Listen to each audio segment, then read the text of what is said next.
This is the Fantasy Roadshow.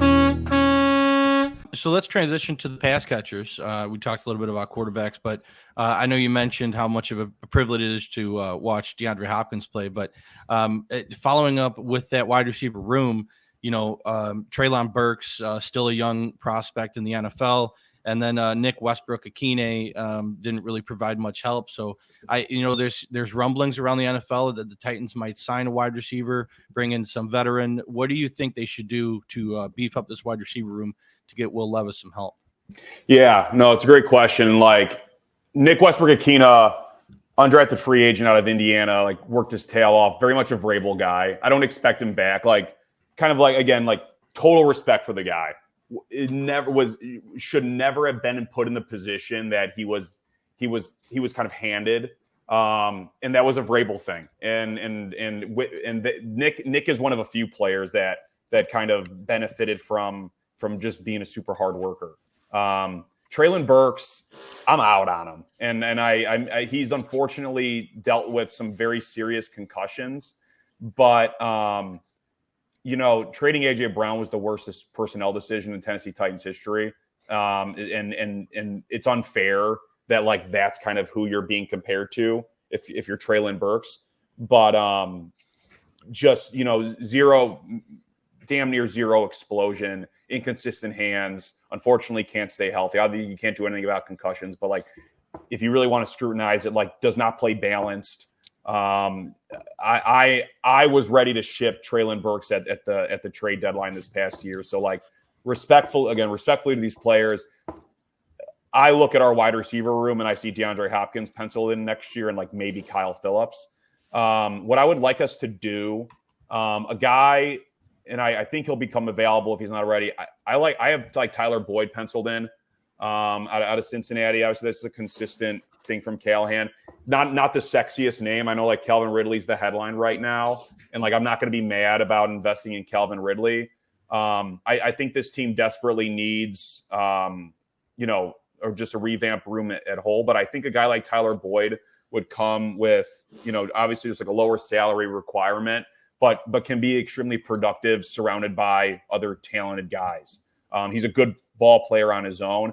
I hope to see us invest in kind of that maybe second wave of wide receiver free agency. I know that sounds maybe a little like counterproductive given how terrible our room is. But if I'm our GM Rand Carthon, I'm eyeballing a guy like Boyd. Like Darnell Mooney would be like okay, we didn't get Boyd. Well, we got Darnell, respectfully. I'm saying that a lot. I'm hopeful we go receiver at 7.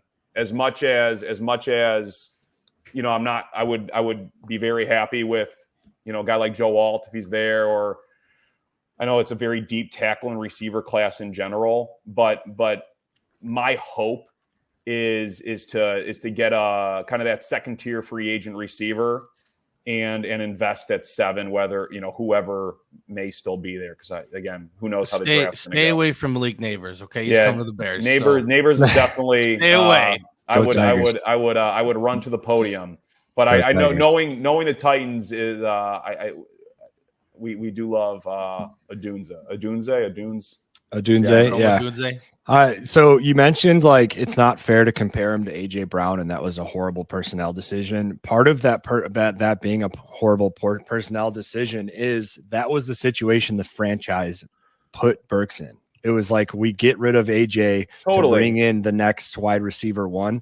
Well, he's one of the best wide receivers in the league. So that follow-up act is going to have to live up to those expectations. And that's just, they dug their own grave there in my mind. That's Absolutely. Like a bad front office move on their part.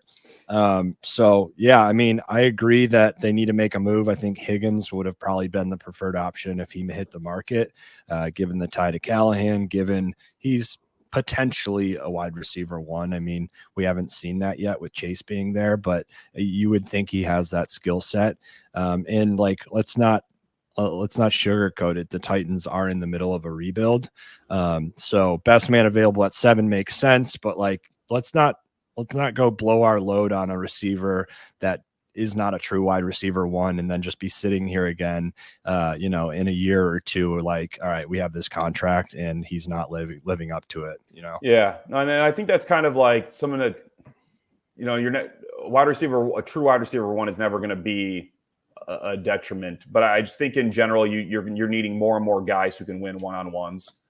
The only guy we've ever had really in the past, maybe since Derek Mason, that have been able to consistently win one-on-ones has been A.J. Brown and DeAndre Hopkins. Like Corey Davis wasn't even that type of guy. So I'm ready. I'm ready to revamp that room.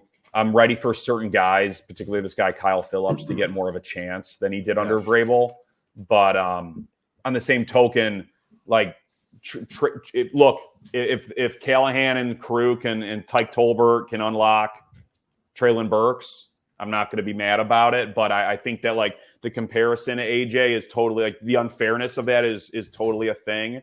But Traylon's getting 45 snaps a game and not commanding a single target, which is fun to watch. Yeah.